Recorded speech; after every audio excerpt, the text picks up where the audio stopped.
We're on a short trip just for a couple of days, beginning at Big Desert just for the night, and then tomorrow we'll head on to Murray Sunset for a couple of nights by the river. We hope to do Stockman Dune while we're here. We'll see how we go.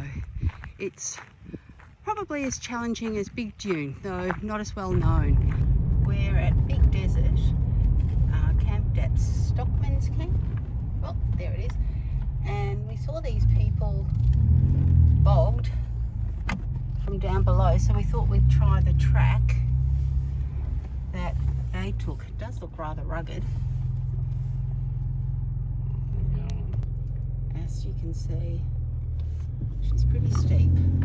Let's go. I'm going to just check it first, and then we'll come back down and get a run up. We think that it's a loop. We looked at it on Google Earth.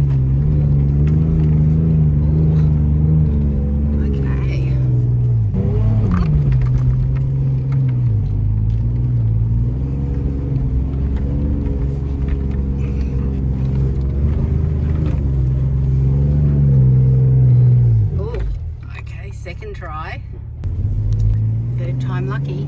Here we go.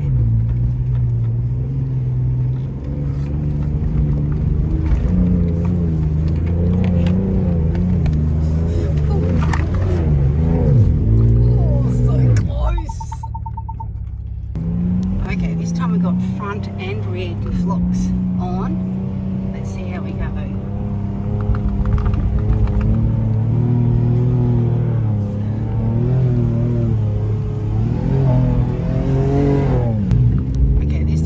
Rear diff, and we're in 4 high. Let's see how we go.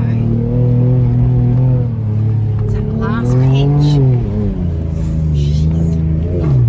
Come on.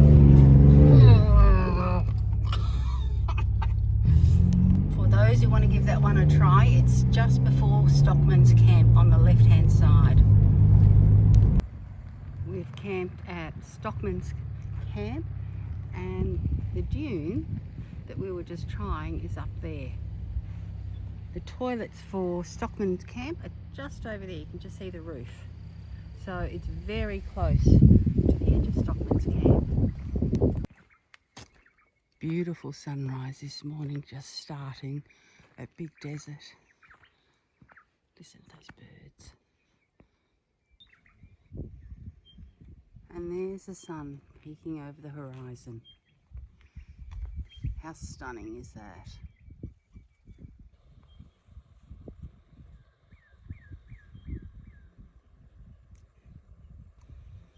We're swagging at this trip because we haven't got the wheel fixed on the camper as yet. So it has to be the swag.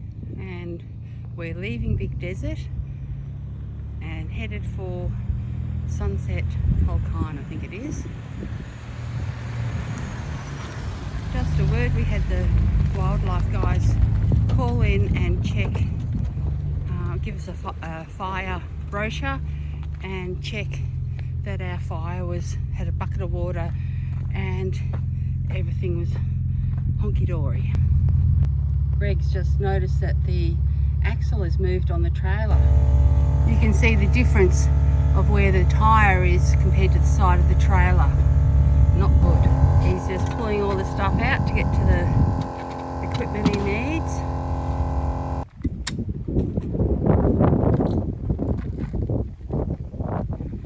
When he's lift the trailer, it's tipping to the side, so he's just securing the position of the, so that he can lift it so he can get underneath.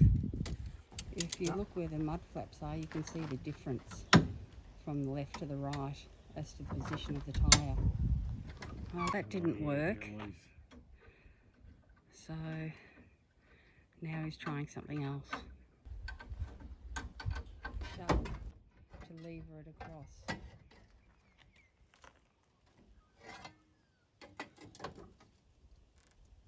Because it's come loose, the thread, and it's flogged around. Try and get that focus. There we go. The thread is buggered.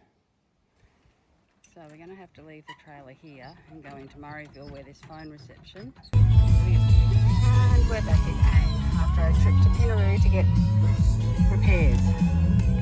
A U-bolt. That's not going to work either.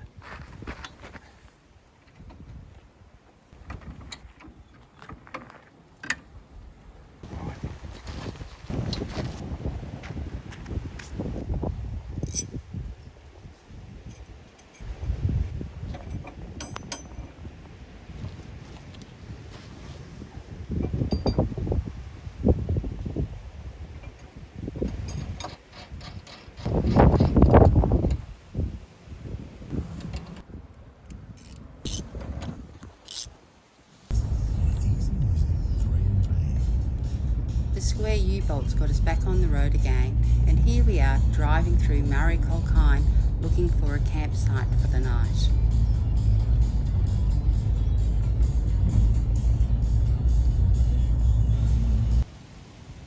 And here we are at Murray-Kulkyne, just setting up camp now. And this is Greg's little invention of a table he's made over the wheel hub. And there it is set up. Beautiful. IKEA, eat your heart out. You just said IKEA, eat your heart out. So true. And it's even got a windbreak. So a repurposed tent pole to keep it up. And just a simple little bench that does us for meal preparation. Flat storage, so it doesn't take up much space either.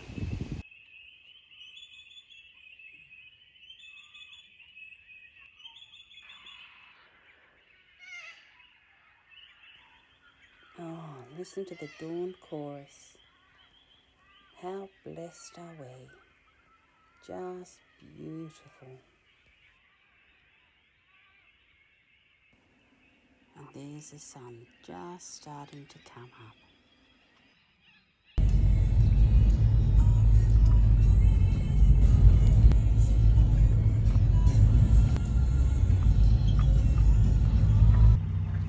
Here is a map of the region.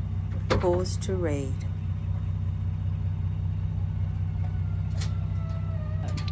Righto, so last week we went on a camping trip up to Big Desert in northwestern Victoria.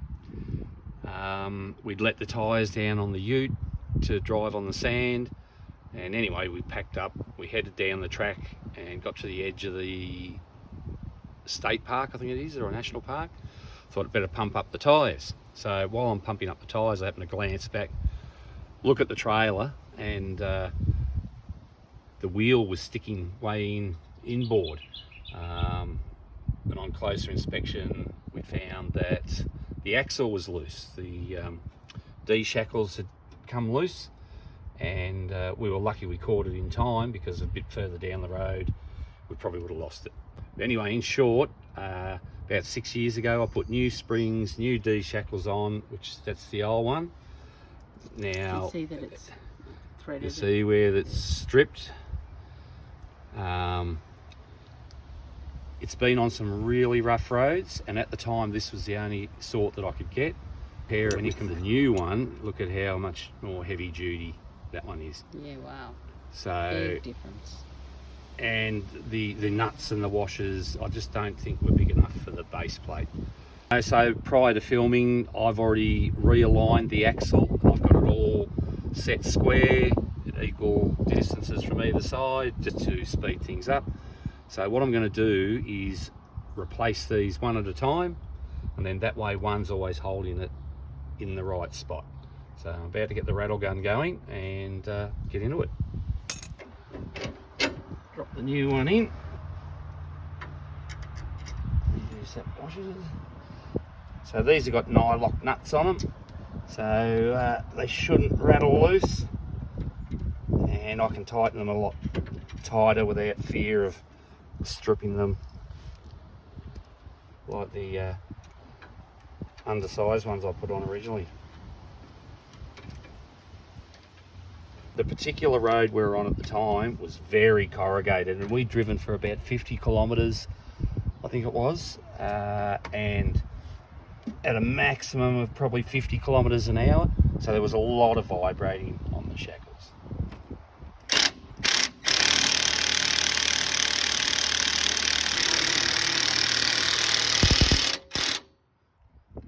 Okay, so I'm just going to rinse and repeat with the other square one. These were the only ones we could get on the road. We had to drive into South Australia to actually get these because it was on a public holiday in Victoria. But it got us home, and now I've got the proper ones for a round axle.